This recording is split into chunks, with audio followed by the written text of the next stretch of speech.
जनसंवाद न्यूज, सत्य आणि विश्वासाची बातमी. भारतीय जनता पक्षाचे आमचे नेते सन्माननीय देवेंद्र फडणवीस साहेब यांनी मला फोन केला की उद्या सकाळी 10:30ला अजितदादा आणि आम्ही आहोत, तुम्ही सागर मंगळवार या. तिथे गेल्यानंतर दौलत दरोडा प्रमोद इंद्रावी होते. तिथे त्यानं मी शाश्वत केलं की भारतीय जनता पार्टी पूर्ण ताकदीनिशी दौलत दरोडांच्या पाठीशी उभी राहील आणि त्यांना निवडून आणण्यासाठी पूर्ण योगदान देईल. आणि भारतीय जनता पक्षाच्या काही 2-4 तुरळक लोक सोडले तर सगळ्यांनी प्रामाणिकपणाने दौलत दरोडा यांचं काम केलं आणि त्यांना खऱ्या अर्थाने विजयी करण्यासाठी भारतीय जनता पक्षाचा मोठा हातभार आहे. साहेब, आपल्या मुरबाड विधानसभेचे आमदार हे तर म्हणतात की असं आपलं ऐकायला मिळते, हे म्हणतात की मी म्हणजे पक्ष नाही, तो पक्ष म्हणजे मी नाही, म्हणजे भारतीय जनता पार्टी म्हणून मी नाही, मी म्हणून पक्ष आहे. काय सांगा? बघा, आता तुम्ही मला काय प्रश्न विचारणार नाही विचारणार मला माहीत नाही, पण खोटं बोलण्यामध्ये त्यांचा जो हातखंड आहे ना, तो कोणालाच जमू शकत नाही, त्यांच्याकडे हात धरू शकणार. 2-4 दिवसापूर्वी त्यांचा एक व्हिडिओ व्हायरल झाला. त्याच्यामध्ये त्यांनी असं सांगितलं की कपिल पाटलांना घडवणार मी आहे. आता मी मगाशी एका चॅनलला बाईट देताना सांगितलं की मी राहतो भिवंडीला, हे राहतात बदलापूरला.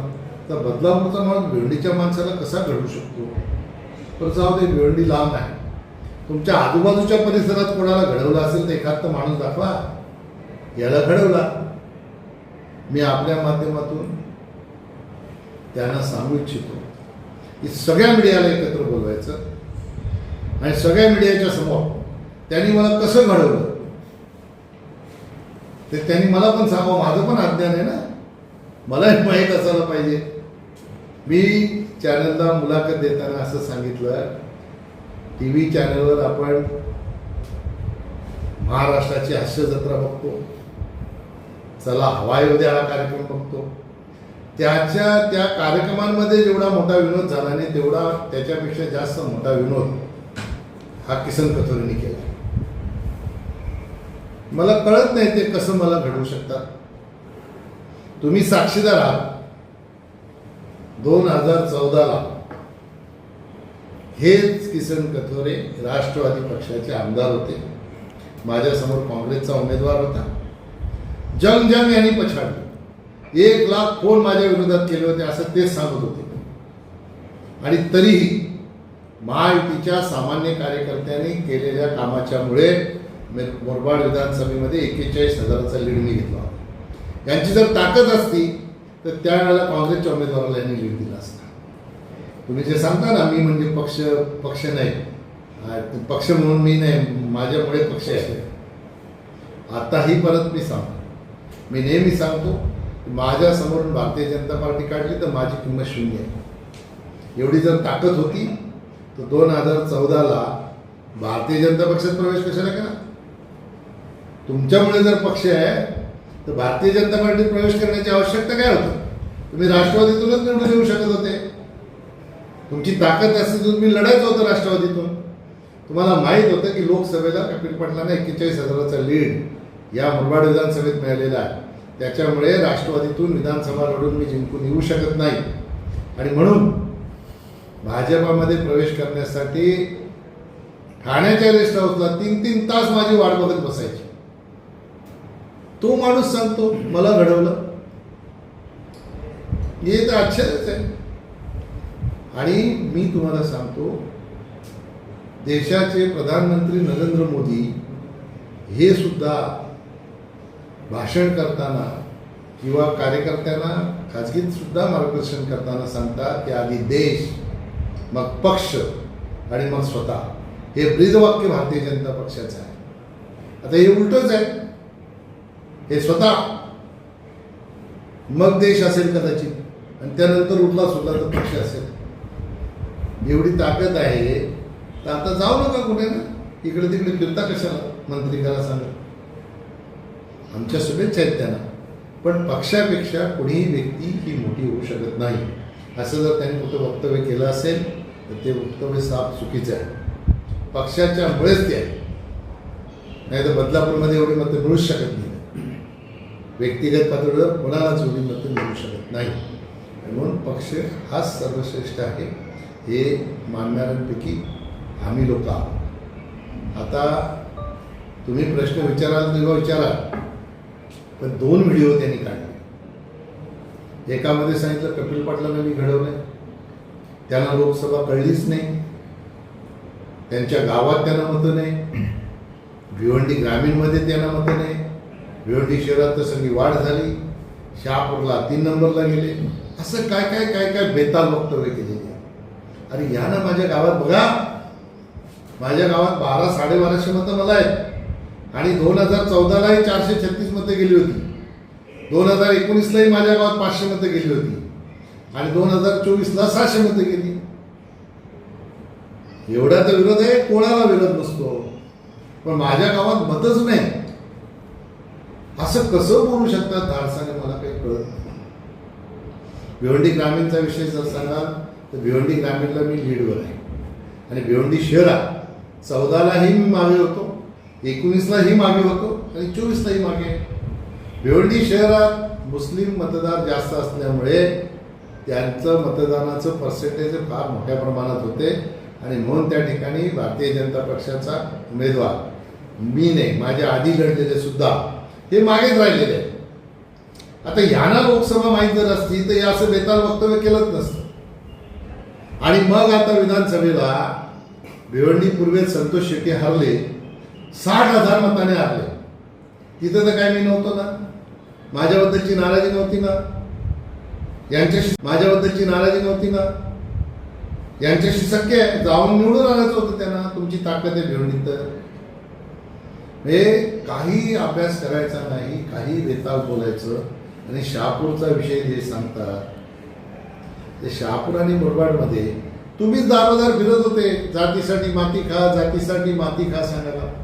काही जातीचे प्रामाणिक कार्यकर्ते आहेत ते असं सांगायला यायला लागले मला की साहेब जात पण नाही आणि पार्टी पण नाही, मध्येच सुतारी काढल्या. हे अशा पद्धतीचं खोटं काम करणार आहे. आणि सांगतात काय, कपिल पाटील आधी बरे होते, मंत्री झाले, त्यांच्या डोक्यात हवा गेली आणि एक वाक्य त्यांनी वापरलंय, तुम्ही ऐकलं असेल तर, त्यांच्या डोक्यातली मी हवा काढली.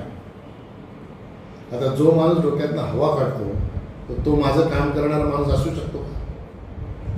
त्याचा अर्थ काय, विरोधात काम केलं, विरोधात काम केल्याशिवाय डोक्यातली हवा निघणार का? आणि लगेच 2 अर्ध्या मिनिटाने पुन्हा सांगतात की उमेदवाराच्या बद्दल नाराजी खूप होती, पक्षाच्या बद्दल नाही. मी देवेंद्रजींना प्रदेशाध्यक्षांना शब्द दिला होता की 25,000चा लीड मिळेल, तरी मी खूप मेहनत केली आणि 30,000चा लीड दिला. अरे बाबा, प्रामाणिक महायुतीच्या कार्यकर्त्यांनी केलेल्या मेहनतीचं श्रेय घेऊ नको. हे त्यांचं श्रेय आहे, हे पक्षाचं श्रेय आहे, तुमचं नाही आहे. तुम्ही ते अर्धा मिनिटं आधी बोलता डोक्यातली हवा काढली, मग डोक्यातली हवा काढली तर काम कसं केलं? हे अशा प्रकारे काही बोलायचं हा त्यांचा स्वभाव झालेला आहे. आता तुम्ही सगळे साक्षीदार आहात. यांचा विजय किती मताने झाले? 52,000. बाईट काय दिली? 57,000. 5 आणि 12 म्हणजे माझ्या विरोधात त्यांचे 12. तिथंही खोटं. किती खोटं पसरवायचं? अरे काही मर्यादा आहे की नाही याला? 52,000 निवडून 52,000 सांगा ना. 5 आणि 2 7ला काहीतरी जोडून काढा. बुद्धिमान आहात आपण. सात्यवर काहीतरी बोलायला पाहिजे ना. नुसतंच काहीतरी जोडायचं आपलं 5 आणि 7 12 आणि हे काहीतरी बेताल बोलायचं. निवडणुकीच्या निकालाच्या दिवशी त्याने सांगितलं की पत्रकार म्हटलं असं की माझीला मी आजी होऊ देणार नाही. हे कुणाला असेल? एवढी ताकद परमेश्वरांनी ना पृथ्वीवर कोणाला दिली नाही. हे ज्याच्या नशिबात जे लिहिलेलं आहे ना ते त्याला मिळणार. त्याच्यासाठी यांची गरज नाही. आणि एवढी ताकद जर असती आजीला माझी नाही करण्याची तर अख्खं सगळं 100% कठोर समर्थकच असते की असते की नाही? मग एवढी ताकद आहे का? असं गर्वाने बोलणाऱ्या माणसाचं निश्चित गर्वहरण कधी ना कधी होईल. याच्यामध्ये काही दुमत नाही. माझी तर सूचना आहे की चांगला विजय संपादन केलेला आहे. कशाला उगीच बेताल बोल. आता हे काय बोलायची गरज होती का? लोकांनी तुम्हाला संधी दिली, विकास करा, सेवा करा जनतेची. 5 वेळा तुम्ही 5व्यांदा आमदार होता आणि बोलता काय? 10 वर्ष या लोकसभेला निष्क्रिय खासदार लावला म्हणून विकास झाला. आता मी निष्क्रिय आहे. ज्या कल्याणवरून तुम्ही गाडी घेऊन येता ना, तो रोड मी मंजूर केलाय. तुमचा काही रोल नाही. तुम्ही फक्त छापाला जाहीरनाम्या आम्ही मंजूर केला. शहापूरपासून मशापासून कर्जतपर्यंत जो रोड गेलाय तोही मी मंजूर करून आणलाय. तुम्ही फक्त छापायचे. सवय झालेली आहे. कोणी काम केलं नारळ पडायचा त्याचं श्रेय घ्यायचं. हे असं खोटं काम करण्याची सवय आहे. ज्या बदलापूर शहरामध्ये राहतात त्या शहरामध्ये 1980 सालापासून स्टेशनचा होम प्लॅटफॉर्म मागवत आहे. तो स्टेशनचा होम प्लॅटफॉर्म मंजूर. याच्या आधी जर सगळे चांगले होते लोक, त्यांना काय नाही जमले. हे जर निष्क्रियतेचं फलित असेल ना हे केलेलं काम, तर हो मी निष्क्रिय. मग कथोरे पण सांगतात की किसन कथोरे विकासाचे वारे किसन कथोरे. मग हे 10 पट निष्क्रिय आहेत. काम केल्यानंतर जर कोणी निष्क्रिय बोलत असेल तर ते पण 10 पट निष्क्रिय आहेत. ही याच नियमानुसार त्यांना पण हा नियम लागू होतो. मग शहापूरचा विषय, आसनगावचा वाशिंदचा आरोबी, गेल्या 50-60 वर्षापासून लोकांची मागणी आहे. ते होत नव्हतं. मला 34 कोटी रुपये केंद्र सरकारकडून मंजूर करून मी करून आणलं. त्याचं भूमिपूजन केलं, उद्घाटन केलं. कलमगाव आहे. कलमगावचा अंडरपास 29 कोटी रुपये मंजूर केले. ते काम सुरू आहे. अशी न होणारी कामं केली.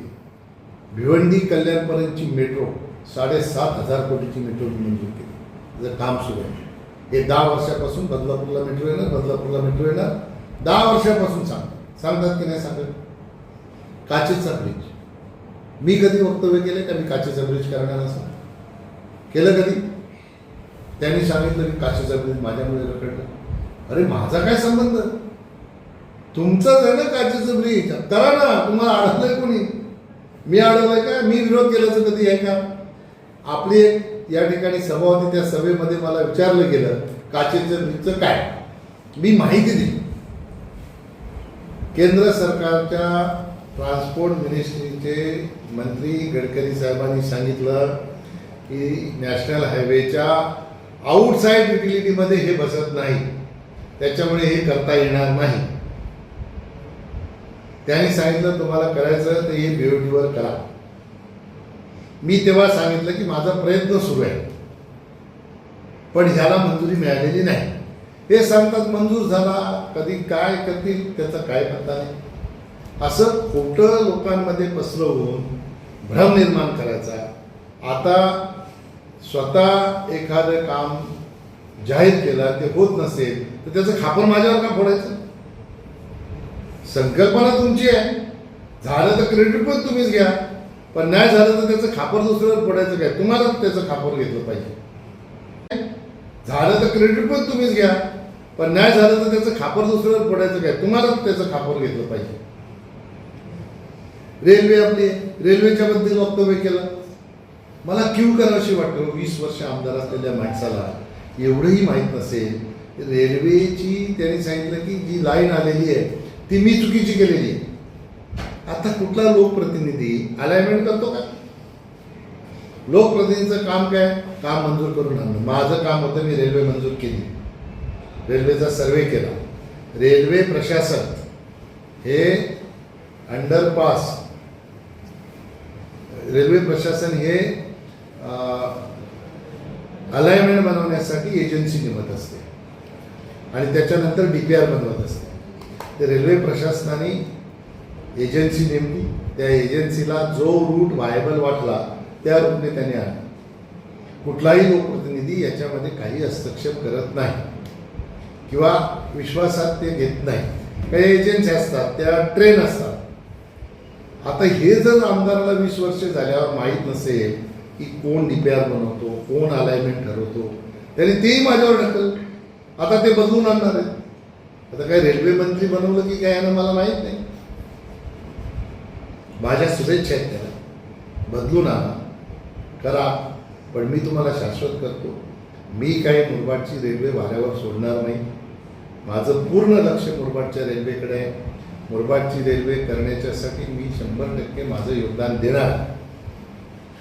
मी माझी निवडणूक आली असतानाही ज्या शेतकऱ्यांनी 1 महिन्याच्या आत सर्वे करून दिला काही विरोध न करता, त्या शेतकऱ्यांच्या जमिनीचा मोबदला त्यांना कमी मिळत होता, म्हणून मी आव्हान डिक्लेअर करण्यापासून रेल्वेला थांबवलं.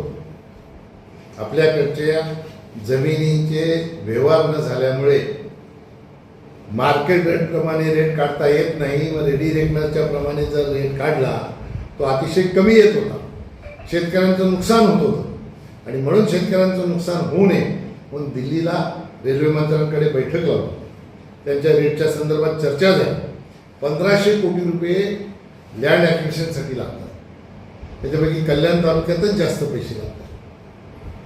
आपला रेल्वेचा प्रकल्पच 900 कोटीचा आणि लँड ॲक्विजिशनला 1500 कोटी. रेल्वे मंत्र्यांनी त्यावेळेला असं सांगितलं की राज्य सरकारने लँड ॲक्विजिशन करून द्यावी आणि मग आम्ही प्रकल्प करू. राज्य सरकारने त्याला मान्यता दिली नाही. अजितदादा बोलले की याच्यावर विचार करावा लागेल. मी त्यांनाही भेटून पत्र दिलं होतं की अशा सूचना